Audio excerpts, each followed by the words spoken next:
In this guide, I'm going to show you how you can connect, sync, or pair a PlayStation 4 controller to your PS5.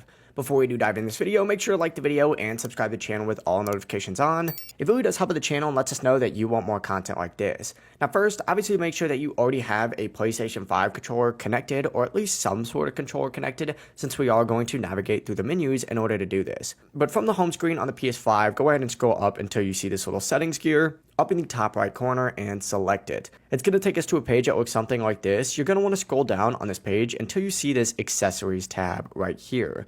Go ahead and select it just like so, and then tap X on the general tab to open up a page that looks like this. Now what you're going to want to do is select the Bluetooth accessory option right here, and now go ahead and grab your PlayStation 4 controller and press and hold the PlayStation button and the share button together for about 4 to 5 seconds. The light bar on that controller is going to start flashing, which means it's going to be in pairing mode. After a moment, you'll see DualShock 4 wireless controller actually appear on this screen. Select it and then confirm that you want to pair it with your PlayStation 5.